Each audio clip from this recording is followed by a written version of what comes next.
Hello and welcome to the Sociology Show. My name's Matthew Wilkin and this episode is a starter pack for those of you starting a new sociology course. So whatever level you're starting at, GCSE, A-level, degree, foundation, anything else that I haven't mentioned, wherever you are starting your sociology course, then this episode is designed as a little starter, a little introduction to help you understand a little bit more about the subject.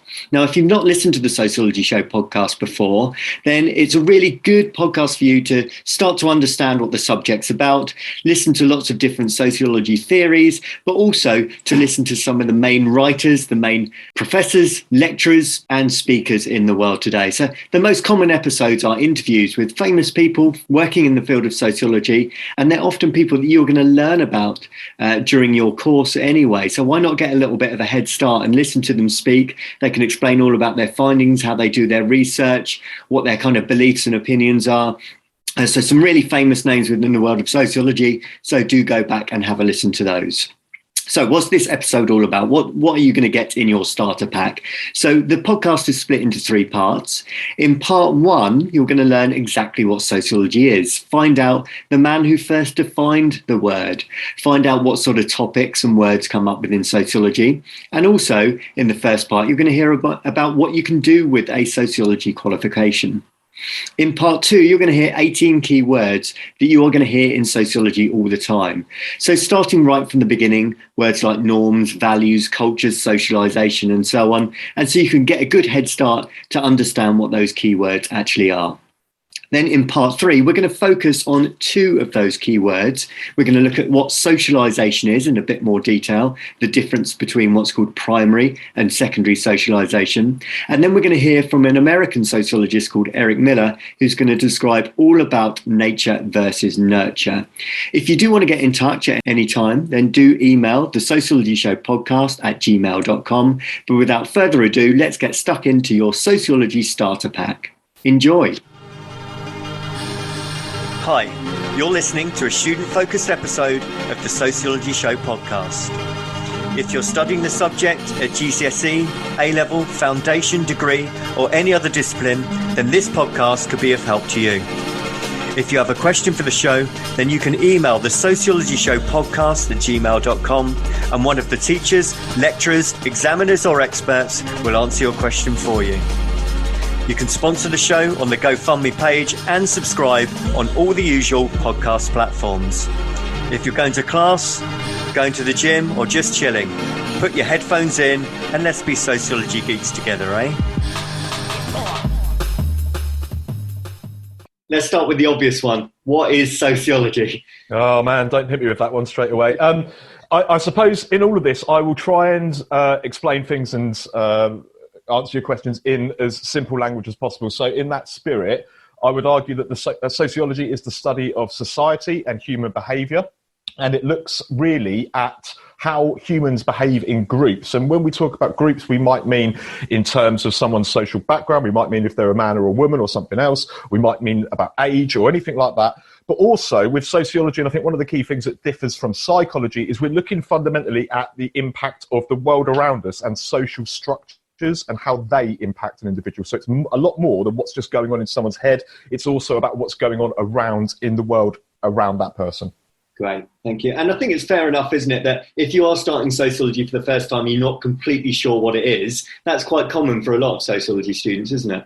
Oh, absolutely. I remember I studied sociology at university, and I had some people in my undergrad course who didn't really know what sociology was when they got into it. Sounds ridiculous, but I think that often it's a new subject for people, and sometimes, I think especially as is true at GCSEs, people take the subject because they want to try something different, and all the power to them, really. And I never call anyone out, I never bait anyone out for not knowing what it is, but I think it's important that in those initial lessons, not even before you've actually started it, but in those first couple of weeks, first lessons, first lectures, you get a bit of a basis of an understanding of what the subject is. But there's absolutely no need to be ashamed about not knowing what it is. You haven't done it yet.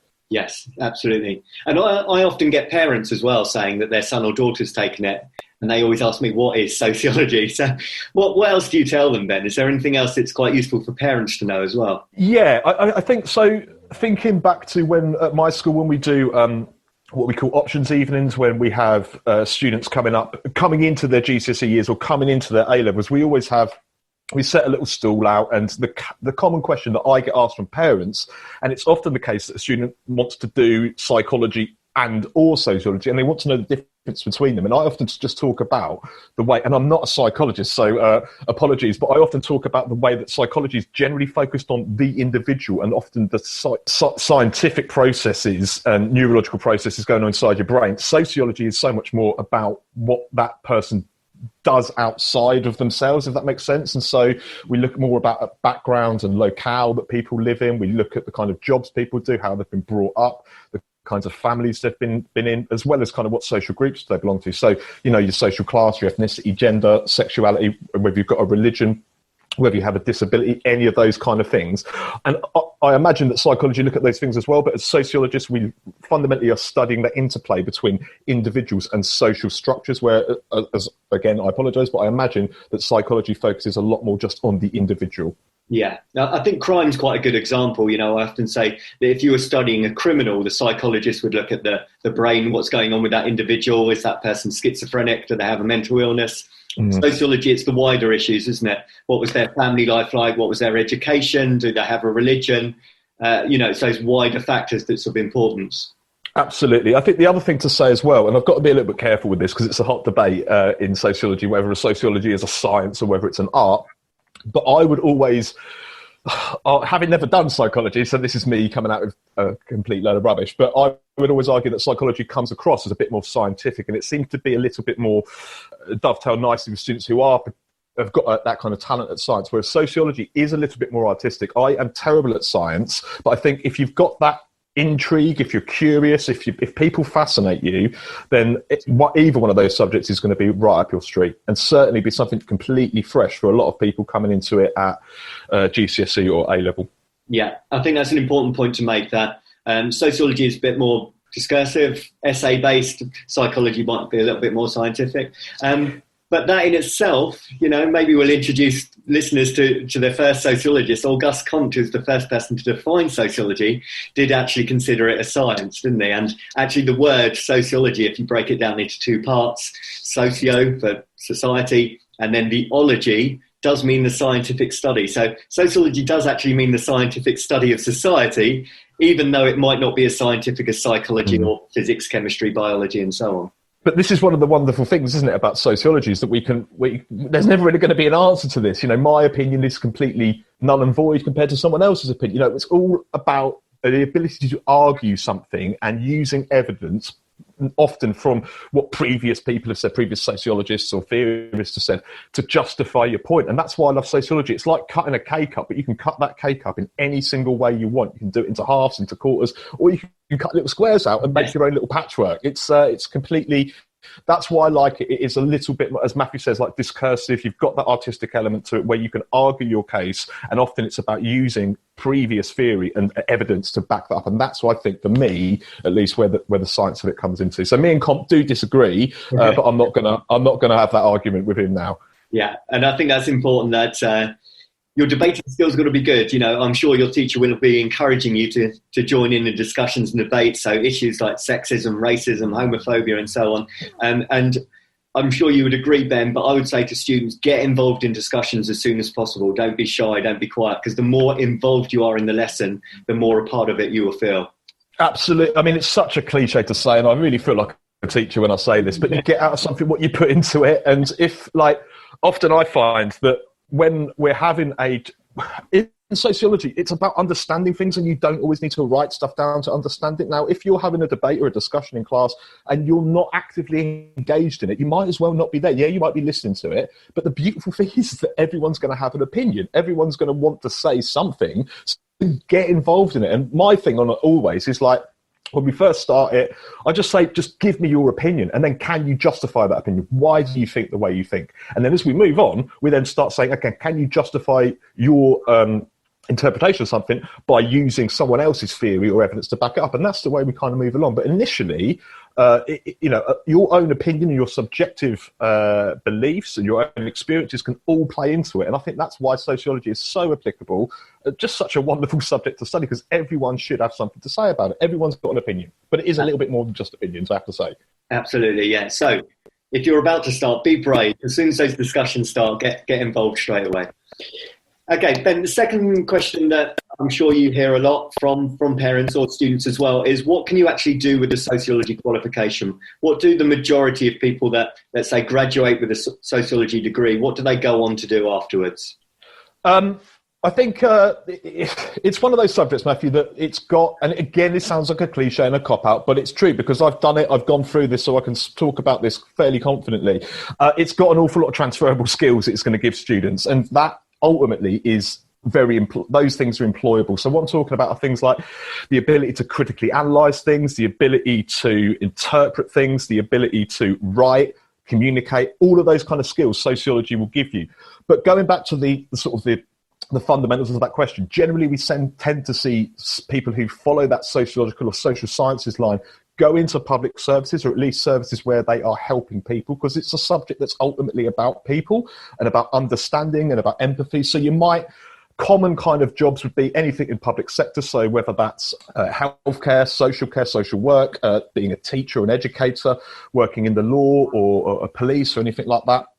But I think the other thing we need to remember, and this is my own personal route into this, is taking a business background, because there are an awful lot of businesses out there who want to be able to better understand their customers. And if you've got a sociology qualification, or even better, if you've got a sociology degree, you have an immediate advantage over understanding other people because you've got a background in it. And so lots and lots of businesses are looking for people to work in sectors and areas like market research, PR, advertising, research and development, marketing, planning, human resources, or even anything in the media, again, because it's all about understanding your audience. So if you've got that basis of understanding people, any kind of people, or whether it's the population at large, you're like immediately ahead of the game, because a lot of people don't think about the end user of one of these, of a media channel or a product or a service or anything like that.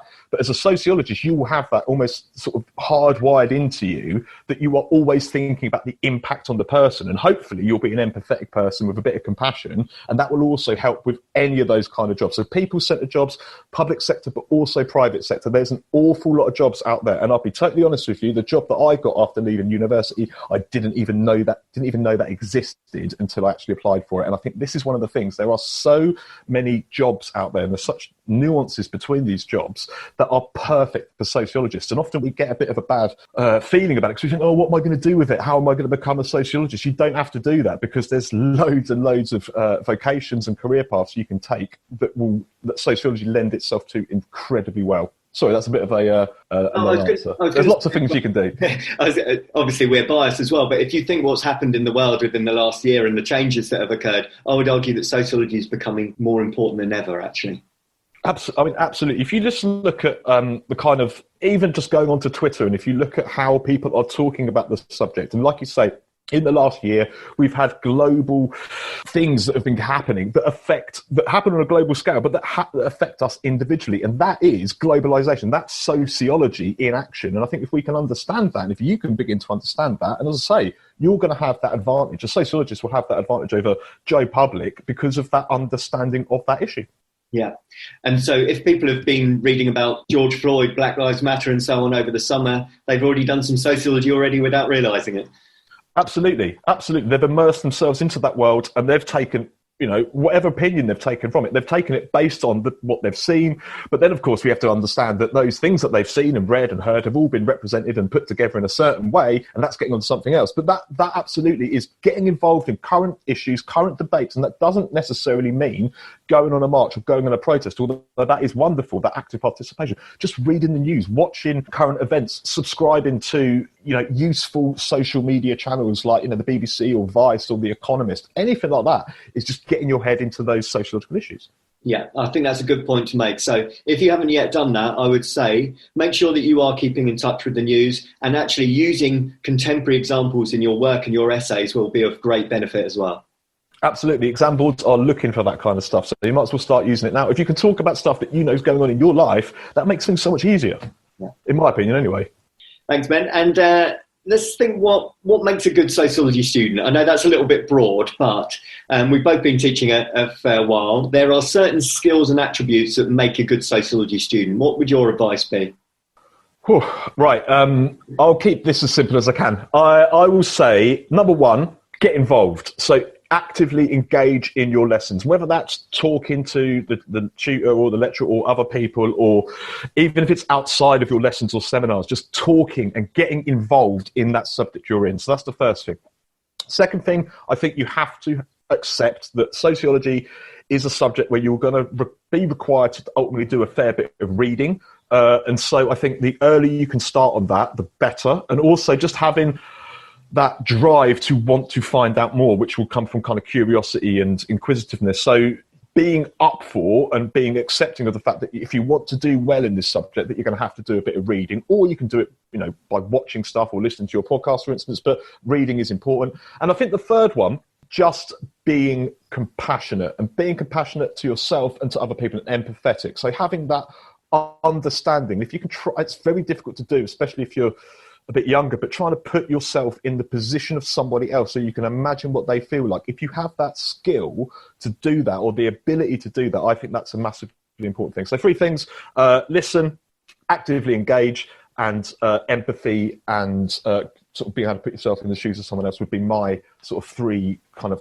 top things that make a great sociologist. But those things are all skills that obviously get developed over time. So no teachers are going to expect your students to rock up and be the finished product on day one. This is something that will happen gradually and cumulatively, we hope, over time. What about you, Matthew? What do you reckon? Yeah, I'd agree with those. I'd also say that, we can't ignore the fact that it is an essay-based subject, or certainly a written-based subject. And so I think that actually wider reading also helps. You don't just have to read about sociology. Improving your skills in English or English literature, those skills are also crossovers as well. So, it does concern me a little bit when students say, I don't really like writing. I'm going to be honest, it is a writing-based subject. You're expected to do essays, but that is a skill. The more you practice it, the better you'll get. It's as simple as that. I think with that as well, like talking about transferable skills earlier, like these, it sounds ridiculous, but these skills of reading and writing, they don't go away. And whatever job you do, you are going to need to be able to do both of those. And you need to improve, but like you will improve on those things as time goes on, and that's the kind of thing that sociology will set you up really well for. I think the other thing to mention as well is to mention about reading and wider reading. It doesn't need to be you have to go and buy a gazillion textbooks. As we've talked about already, it might be just following the right people on social media, looking at the news every day, or just talking to people around you. Talk to your parents, talk to your families about what do they think about this. See if you can see things from their side, and then you can sort of extrapolate out what you've read to get a broader picture of things. That's one of the things I always try to encourage my students to do. Read something and then talk to someone else about it. See what they think, and if they haven't read it, say, "Oi, go and read this. It's interesting." Yeah, agreed. And it's interesting, I'm sure you find this as well, Ben, that actually a lot of students take sociology without really knowing what it is, or sometimes it's just an extra filler and it ends up being their favourite subject, actually. I think that's always really encouraging. And the numbers that are going on to do it at higher level are increasing as well. Yeah, I mean, we saw the numbers of candidates yesterday came out. I think sociology was 6th or 7th in the list of all subjects. So, and we've stayed pretty much, we've held that position there for about 2 or 3, 4 years. So I think that this is something that more and more people are getting interested in. I think partly that's because of what's going on in the world, but I think also people just want to try something different. And this subject just encourages a bit of critical thinking, individualism, and all the power to anyone taking it. Yeah, and there is a campaign to get sociology in all schools at the moment anyway as well. So hopefully that will happen at some point in the future. I think it's mad it isn't. I genuinely think it's crazy it isn't. So, yeah, government, pull your fingers out. Exactly. Thanks, Ben. Do you just want to plug your podcast quickly so people can subscribe to that as well?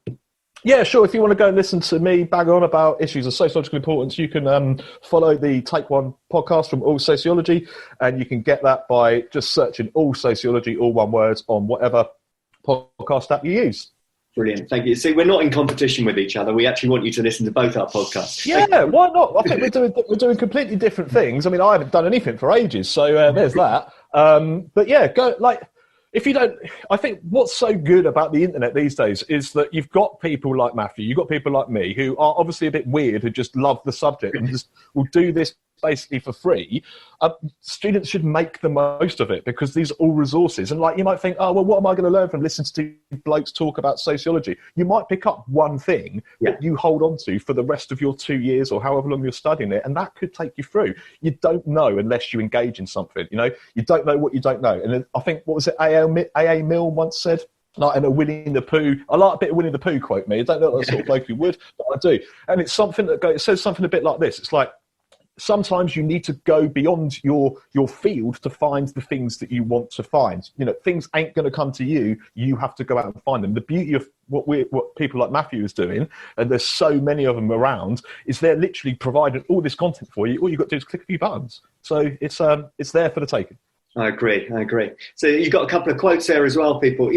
We mentioned Auguste Comte. Keep that one. If you just remembered that one, okay, if you go into your first sociology lesson and quote that to your sociology teacher, they're going to be quite impressed. So even if you take one thing away from each podcast, as Ben says, I think that's a good thing to know. Thank you very much for your time today, Ben. Really appreciate it. Good luck to all of you who are starting sociology for the first time. You're going to love it. Absolutely. Cheers, Ben. Cool. Thanks very much, Matthew. Cheers for that. In this episode, Matthew is going to explain 18 key terms that you really need to know for the subject. So the first term, Matthew, for you to define is sociology. Thank you, Anna. Yeah, I thought I'd define sociology to begin with, because lots of people start the subject and start to learn new different words and terms without actually understanding what sociology is. So the term itself was first defined by Auguste Comte in the late 1700s. And he said, if you break the word into two parts, you can understand what it means. So we have soci, which is short for society, and then ology, which means the study of. Or more specifically, it means the scientific study of. So if you put that together, sociology means the scientific study of society. And the next term we've got for you is culture. Okay, so culture means a way of life for a particular society. So if you were to ask someone from another country, what do you think of the British? They might come up with some real stereotypes. So they might say that we're obsessed with queuing, or we like to drink tea, or we like to watch cricket, for example. These are all examples of our culture, our cultural behaviour. So culture, as I said, means a way of life for a particular society. And how many of those cultural identities do you think that you fit into? Well, I'm currently sat drinking a cup of tea, as you are, Anna, and I do like a bit of cricket. And what else did I say? I thought you were more of a football person. Oh, yeah, I do like football, but I like cricket as well. So, yeah, maybe the cultural stereotypes of the British is pretty spot on. All right, thanks for that answer. So our next term for you is identity. Okay, so your identity is how you view yourself and how you present yourself to others. It also is how others view you. So your identity is built on lots of different components. So your sex, your ethnicity, your social class, the way you dress, the way you do your hair, all go into making up your identity. You could further split your identity into two parts, a personal identity and a social identity. So your personal identity is how you view yourself and how you act when you're on your own. And your social identity is how you perform when you're in front of other people. And lots of sociologists talk about our social identity, this idea that we're kind of actors always performing in front of other people. So would your social identity and your personal identity potentially change if you were going to in a new situation, or you're going to live in a new country, or what kind of things might influence those to change? Yeah, I mean, there's a good way of thinking about it. It's often referred to as the I and the me. So the I is kind of your inner self. So that's your inner thoughts, how you think, what you're really feeling. And the only person that knows that identity is yourself. As soon as anyone else is around, even if it was a good friend or a parent or someone that you know really well, you start to act and you start to perform and you put on your social identity. So if you were going to class, for example, you play the part of a student, and I go and play the part of a teacher when I walk into the classroom as well. So your social identity and personal identity are quite distinct. So you said it's split into the I and the me. Is the I your own internal thoughts and the me your performing self? That's right, yeah. And if you want to learn more about that, if you look up a sociologist called George Herbert Mead, he was the first person to talk about the I and the me. Great.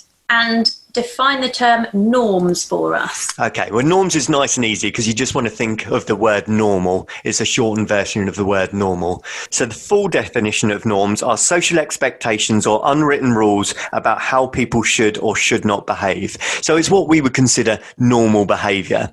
So if you were naked in the shower, that's okay. If you started walking down the street naked, that's not okay. So the norm changes depending on where you are, the situation, the time, location, and so on. Does that mean it's acceptable if it's late at night and you're drunk to walk down the street? What you want to do in your own time, Anna, is completely up to you.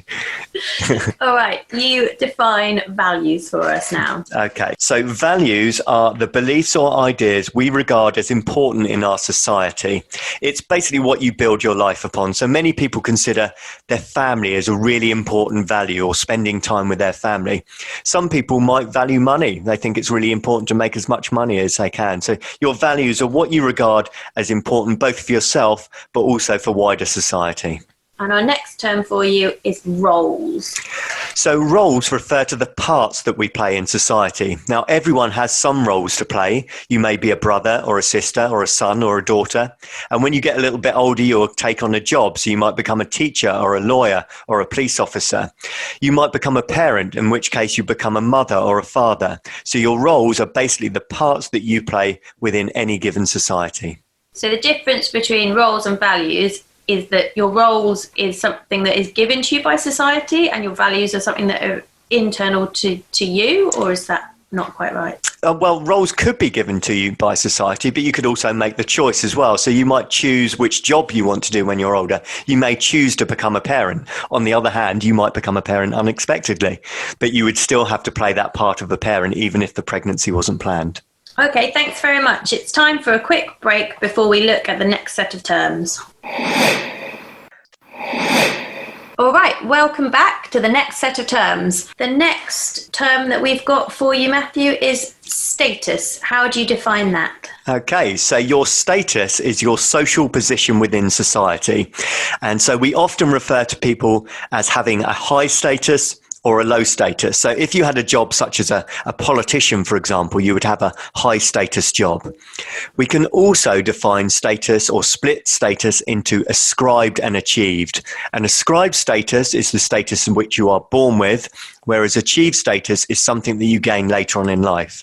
So, for example, if you were a prince, that was ascribed. You were born into the royal family.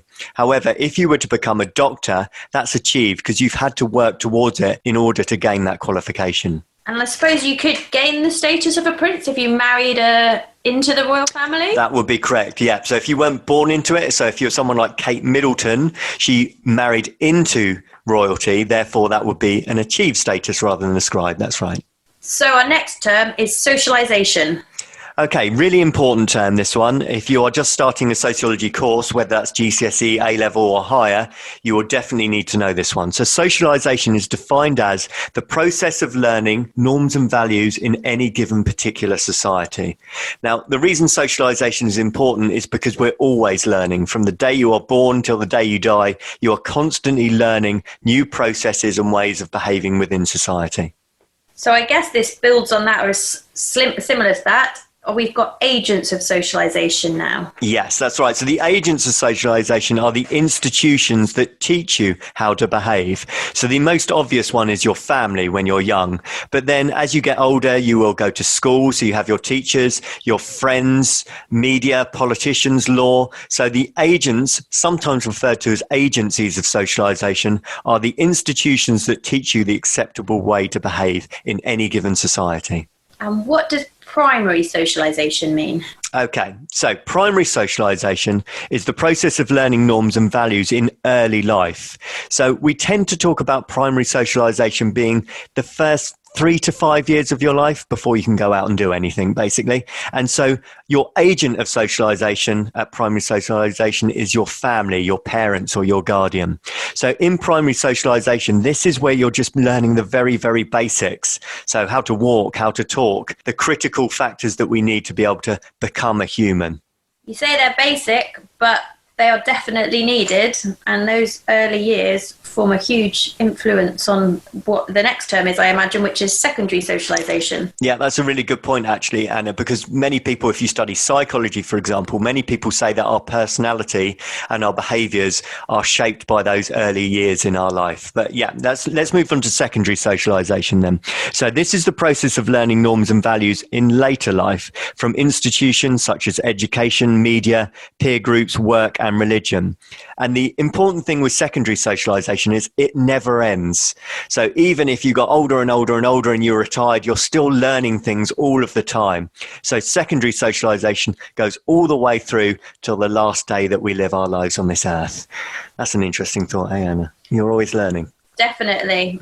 You are always learning every day, especially if you're studying sociology. Exactly. You're learning something here, aren't you? Well, I'm interested about the next term, which we've got here, which is feral children. Okay, so the reason I put this in is because it kind of teaches us about socialisation and how it works. So the word feral just means wild. Now, you may have heard of some of these cases, but there are cases around the world where children have been left to fend for themselves. They have become feral, they've become wild. We've seen examples of children growing up with packs of wolves, or even in some cases being locked away from other members of society. Some of the stories are quite sad, but the reason it's important to study feral children is it shows that all of our behaviours come from learning from other people. We do aping or mimicking or copying of other people. Now, if you were to leave a child with another animal type, such as a pack of wolves, that child will start to copy the animals around them. So it shows us humans aren't quite as clever as we think. What we actually do when we learn is we just mimic and copy the other people around us. This is why, there's a scary thought for you, this is why we turn into our parents. Because later on in life, you'll start to notice that you've got habits and behaviours that our parents displayed because you've picked them up and you've copied them and mimicked them throughout your life. Tell you what, that reminds me of the Jungle Book, Exactly. Mowgli. That sounds like an example of that, where he gets accustomed to the other animals that he's with rather than to human society. That's right, yeah. The Jungle Book would be an example of a feral child. I mean, if you want to look up some real-life examples, Oksana Malaya is a girl from the Ukraine, if you type that into Google. Kamala and Amala is a well-known case. The first known case was in France. He was known as the Wild Boy of Aveyron. And possibly the best-known case is a girl called Jeannie Wiley. And this was in America. It was a girl who was locked away from anyone else for 13 years. She was locked away by her father in one room, just left to survive on her own. Really sad story, but it tells us something very interesting about human behaviour and socialisation. The next term is resocialisation and anticipatory socialisation. Okay, you're less likely to see these ones in the textbooks, but they are useful terms to know. So resocialisation is the idea that as we make changes throughout our life, we have to rethink about our acceptable norms and values and ways of behaving. So if you were to move to another country, or you were going to get a new job, or you became a parent, you would have to re-socialise. You'd have to restructure your life and learn a different way of behaving for your big changes that have occurred. Anticipatory is, as the word suggests, it's where you anticipate this happening. So, for example, if you were pregnant, you know the baby's coming. So because you know the baby's coming, you already anticipate what it's going to be like to be a parent before the baby's actually born. So you might start to organise the nursery, think about names, imagine what it's like being able to hold the baby and look after the baby. So you are anticipating the change before it even occurs. And at that point, would you say that to some extent the person that's carrying the child through pregnancy is already in the process of resocialization because they've had to adapt, but perhaps the partner of them that isn't carrying the baby is more in the anticipatory socialization? Yeah, I think that's a really good point. And that's why I put the two terms together, actually, because most of the big changes that occur in our life when we have to re-socialize, we are aware of it already. The only exception might be if there was an accident, for example. If you suddenly lost someone and you weren't expecting it, then you wouldn't have any anticipation of that occurring. So something like that would be a big shock in your life. You'd have to re-socialize without the anticipation first. Thank you very much. Our next term is sanctions. Okay, so sanctions refer to rewards or punishments that can be formal or informal, and they can be positive or negative. So if you think about how a parent interacts with their child, they're using sanctions all the time. So they may say, for example, that if you are good today, if you're very good, you can choose some sweets later on in the day. So that would be a kind of positive sanction or reward to try and get the child to behave in a particular way. Likewise, they might say that if you carry on moaning or you're not doing as you're told, you're going to have to sit on the naughty step. So that would be a negative sanction. And I also mentioned they can be formal or informal. So if it was a parent using something like pocket money or naughty step, that's just informal. It's just their kind of decision. If, however, the sanction was going to prison, that is a formal sanction made by an organization or institution.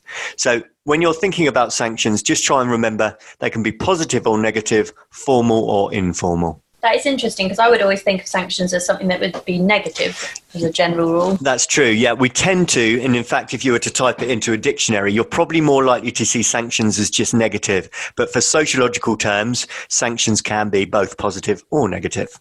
And our next term is role models. Okay, you've probably heard this one before, but let's just go with it. So role models are people who are generally admired or perhaps imitated as well. We tend to talk about role models. If I was to ask you who your role model is, it may be someone within sport, it may be an academic, it may even be a parent or someone close to you, someone that you look up to, you admire and possibly imitate as well. So who would be some of your role models, would you say? Well, I'm showing my age a little bit here, but when I was growing up, I loved Gary Lineker. You know, he was actually a footballer before he presents Match of the Day. He's not just a presenter, he was a footballer, but I loved Gary Lineker.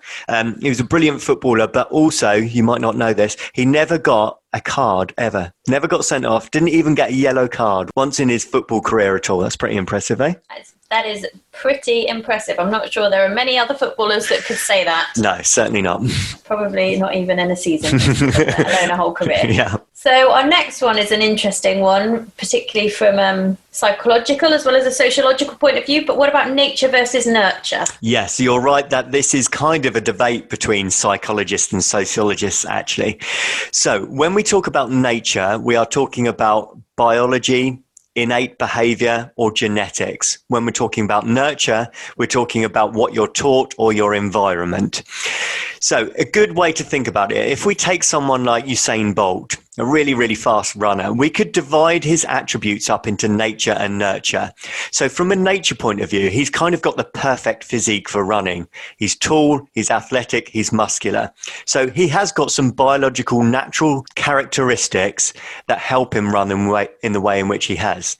However, a lot of it is nurture as well. He's trained, he's worked really hard, he's been in the gym, he's worked on his diet, he doesn't drink alcohol, he's made sure he's strayed away from drugs or any other bad things that he shouldn't be doing. So there is a combination of both nature and nurture.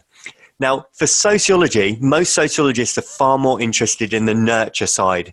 They're interested in how our environment, our upbringing, our family, our education, our social class, our ethnicity, all of those factors go into shaping who we are. So you might get some disagreements between psychologists and sociologists, but from a sociological point of view, you're going to focus much more on the nurture side in your studies than you are the nature side.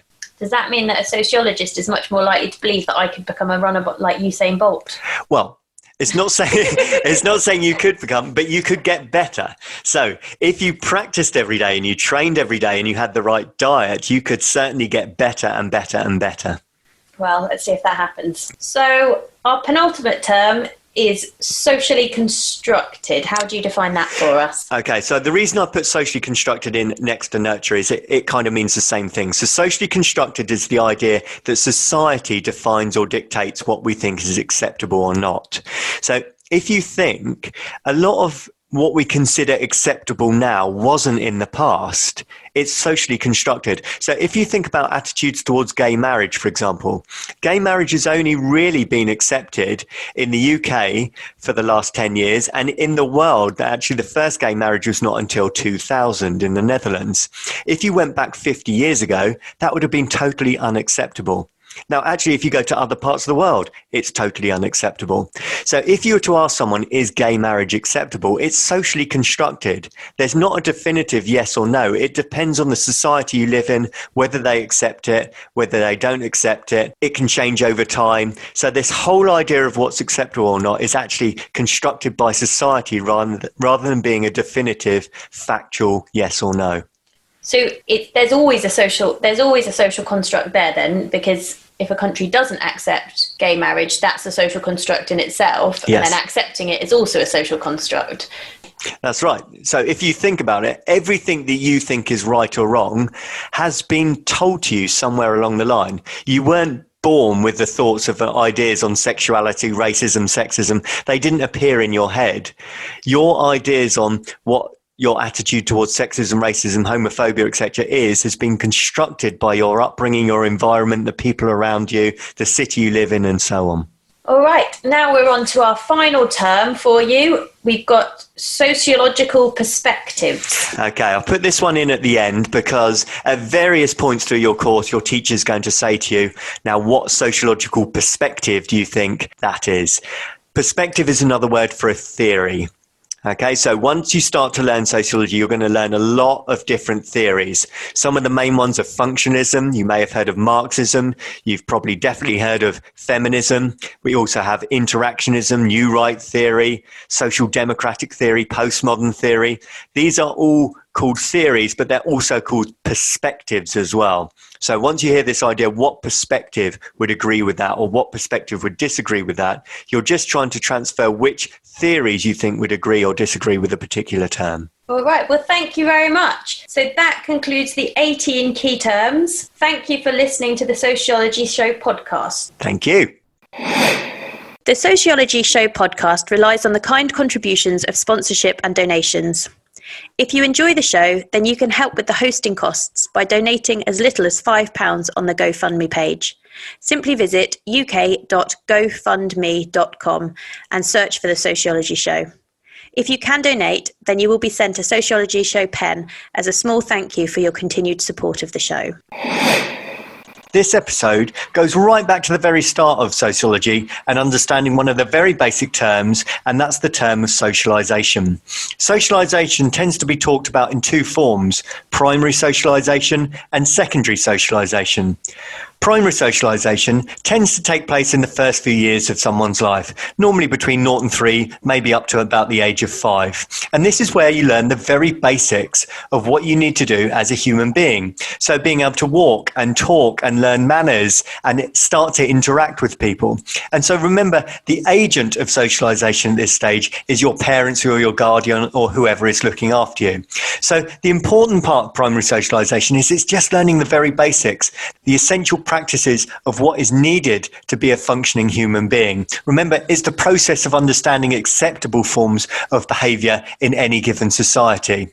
And so this is really fundamental, the primary stage, because this is where you form the building blocks of how your life is going to progress. And we know from examples such as feral children that if primary socialization isn't particularly effective, or many things haven't been taught at that stage, it has negative connotations for much later on in life. For example, it's often considered that the first 5 years of your life is called the critical period for understanding language. And if you're not taught or you don't understand language and communication at that stage, it becomes much more difficult to understand it later on in life. So primary socialization, first few years of your life, and your agent of socialization there is your family.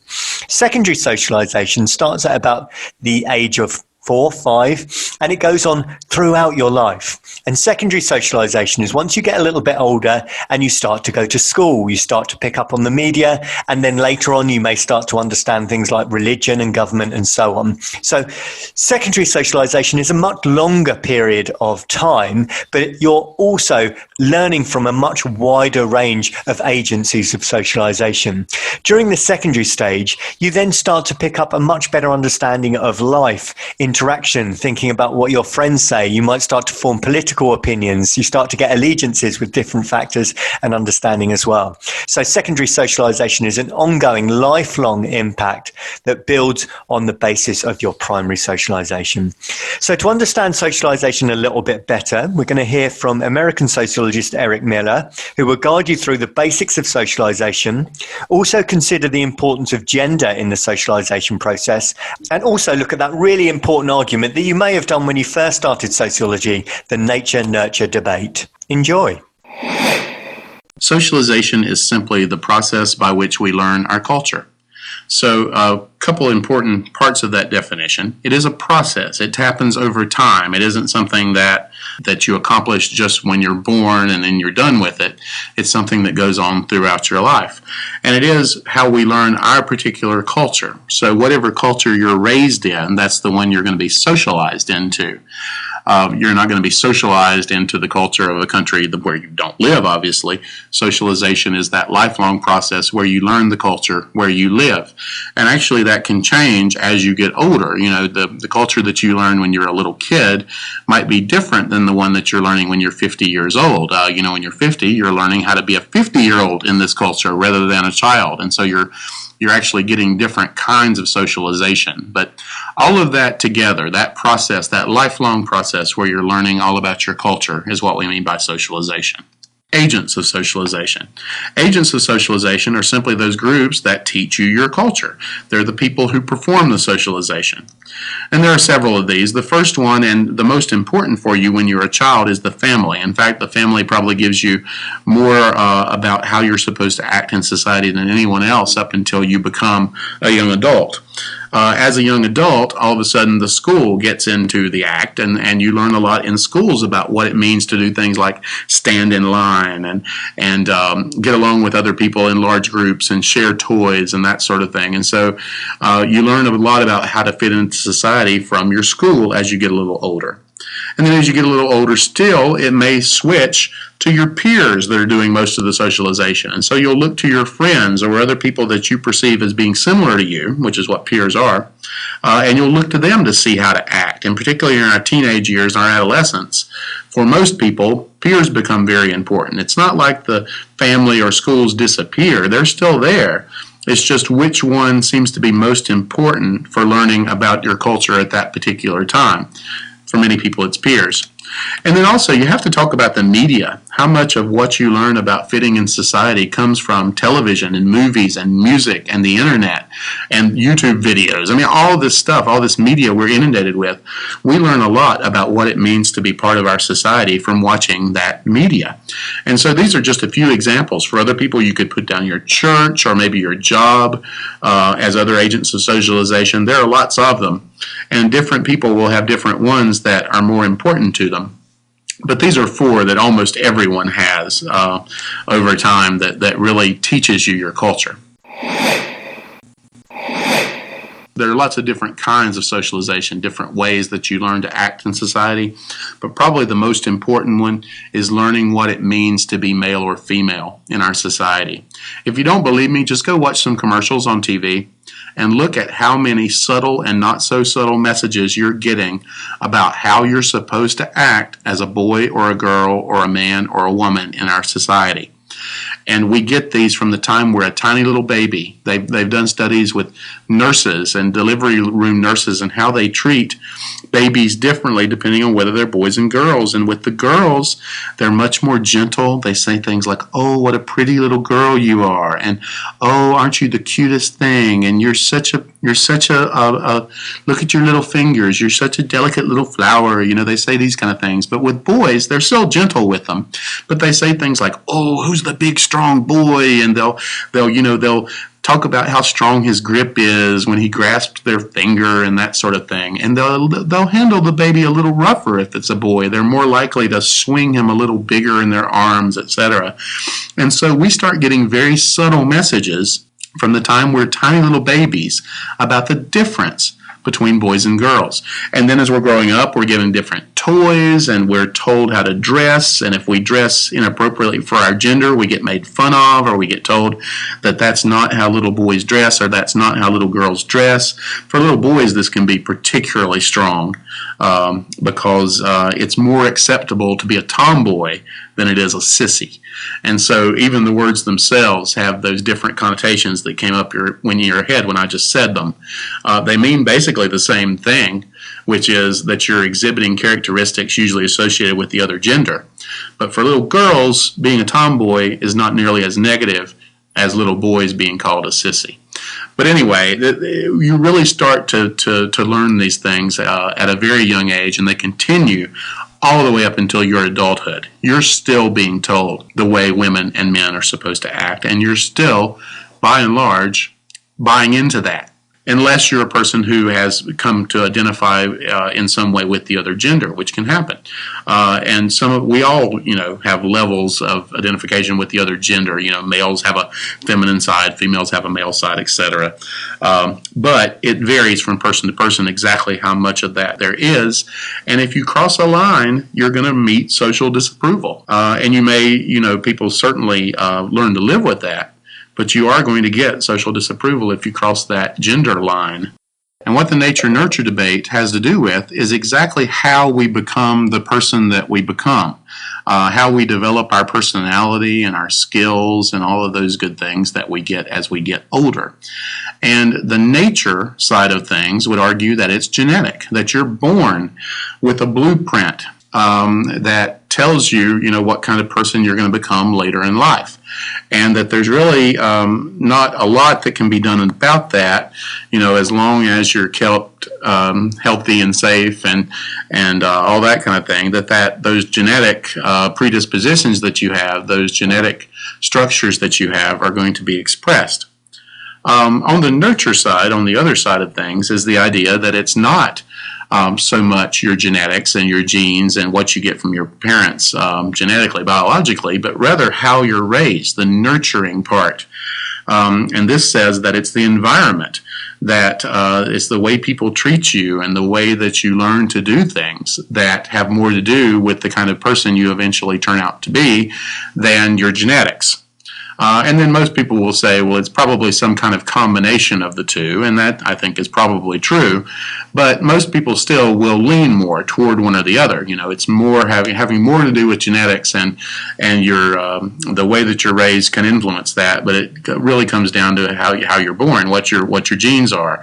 And then on the other side, there's people who say, well, yeah, it matters what your genes are, and that gives you a basic predisposition maybe. But what's really more important is exactly how you're raised. And so if you think that way, you're more on the nurture side of the debate. Obviously, in sociology, we tend to be more on the nurture side because that's what we study. And so socialization, that whole process of socialization, could be thought of as the nurture side. News of an extraordinary child emerged from the Ukraine. A girl had been found living in a farm kennel.